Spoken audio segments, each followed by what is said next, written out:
বোনদের যাদেরকে ধরে নিয়ে গেছেন তাদেরকে 1 ঘন্টার মধ্যে ছেড়ে দিতে হবে। আমাদের সবাইকে ধরে নিয়ে যান, নয়তো আমাদের ভাই বোনদের ছেড়ে দিন। একজন ভিতরে থাকবে, একজন বাইরে থাকবে, এটা আমরা মানবো না, কখনোই মানবো না। শাহবাগ মোড়ে শান্তিপূর্ণ অবস্থান করছিলাম, ঠিক ওই মুহূর্তে আমাদের বোনদের ওপর, আমাদের ভাইদের ওপর প্রথমে লাঠিচার্জ শুরু করে, দৌড় দেওয়া হয় তাদেরকে নিয়ে।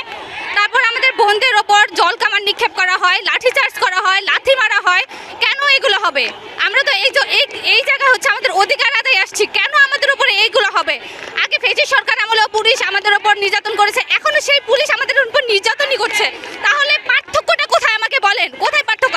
আজকে আমাদের ভাই বোনদের ধরে নিয়ে গেছে বিনা কারণে, বলতেছে যে বিনা কারণে মামলা দিয়ে দেবে। কেন মামলা দিবে? আমরা এখানে কি বিনা কারণে আসছি? আমাদের যৌক্তিক দাবি আদায় আসছি, আমরা অযৌক্তিক কোনো কারণে আসে নাই। আমরা কি বলেছিলাম আপনাদেরকে আমাদের সুপারিশপ্রাপ্ত করতে?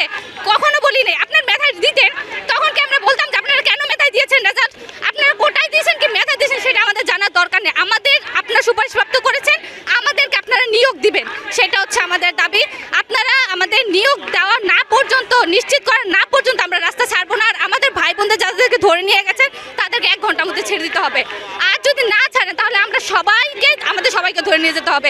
একজন ভিতরে থাকবে, একজন বাইরে থাকবে, এটা আমরা মানবো না, কখনোই মানবো না। আমাদেরকে হয় আমাদের সবাইকে ধরে নিয়ে যান, নয়তো আমাদের ভাই বোনদের ছেড়ে দিন। আমাদের একটাই দাবি, আমাদের নিয়োগপত্র নিশ্চিত করবে, তারপর আমরা রাস্তা ছাড়বো। আমরা নারীরা 8 দিন যাবত এখানে রাস্তায় কেন ভাই থাকবো? আমাদের ইউনুস স্যার নারীদের নিয়ে কাজ করে, আপনারা সবাই জানেন। নারীদের নিয়ে কাজ করার জন্য উনি নোবেল পুরস্কার পেয়েছে।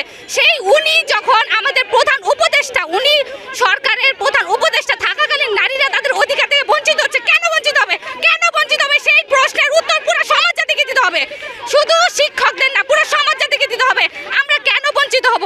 এই দাবি আমাদের যৌক্তিক, এই দাবি না আদায় পর্যন্ত আমরা রাস্তা ছাড়ছি না, ছাড়বো না, ছাড়বো না, ছাড়বো না।